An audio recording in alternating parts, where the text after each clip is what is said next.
Hello friends, good மார்னிங்க. இது என்ன அப்படின்னா, நைட்டே பாப்பாவுக்கு ராகிக்கூழ் கொடுக்குறதுனால ராகியும் ஒரு டேட்ஸும் போட்டு ஊற வச்சுருந்தாங்க. அது கூட வெந்தய தண்ணி ஊற வச்சுருந்தேன். இப்போ காலையில் எழுந்திரிச்சோன்னே இந்த மாதிரி வெறும் வயிற்றில் வெந்தய தண்ணி தாங்க குடிச்சிக்கிறது. ஏன் அப்படின்னா, அடிக்கிற வெயில் அந்த மாதிரி இருக்குங்க. என்னத்த சொல்கிறதுங்க. நிறைய பக்கம் சிக்கன் பாக்ஸ் ஸ்ப்ரெட் ஆகிட்டுருக்கு. எங்கள் வீட்லேயும் மாமா பொண்ணுங்க 2 பேர்த்துக்குமே சிக்கன் பாக்ஸுங்க. போய் பார்க்கவும் முடியல. பாவம் ரொம்ப கஷ்டப்பட்டுட்ருக்காங்க. அதனால் முடிஞ்ச அளவுக்கு குழந்தைய சேஃபாக வச்சுக்கோங்க. குழந்தைங்கள ஹைட்ரேட்டாக வச்சுக்கிறது நம்ம கையில் தாங்க இருக்குது. தண்ணி குடிக்கிறாங்களா இல்லையான்னு ரெகுலராக செக் பண்ணுங்கள். தண்ணி கரெக்டாக கொடுங்க. கூட இளநீர், மோர் இந்த மாதிரி கரெக்டாக கொடுத்துட்டு வாங்க. ஏன்னா குழந்தைங்களுக்கெல்லாம் சிக்கன் பாக்ஸ் வந்தால் தாங்கவே முடியாது இல்லைங்களா? கொஞ்சம் கவனமாக பார்த்துக்கிறது நம்ம கையில் தாங்க இருக்குது. அதே மாதிரி பாப்பாவுக்கும் சாலிட் ஸ்டார்ட் பண்ணி இப்போ 1 வீக் மேலே ஆகுதுங்க.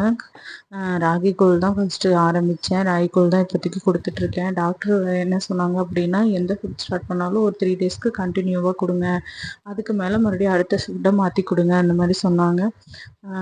ராகிக்கூழ், அரிசி கஞ்சி தான் ஃபஸ்ட்டு ஸ்டார்ட் பண்ண சொன்னாங்கங்க. ராகிக்கூழை விட அரிசி கஞ்சி சீக்கிரமாக டைஜஷன் ஆகுன்ற மாதிரி சொன்னாங்க. நான் ஃபஸ்ட்டு ராகிக்கூழ் கொடுத்தனால அது 3 நாள் கொடுத்துட்டு அரிசி கஞ்சி அடுத்த ப்ரிப்ரேஷனில் காமிக்கிறேங்க.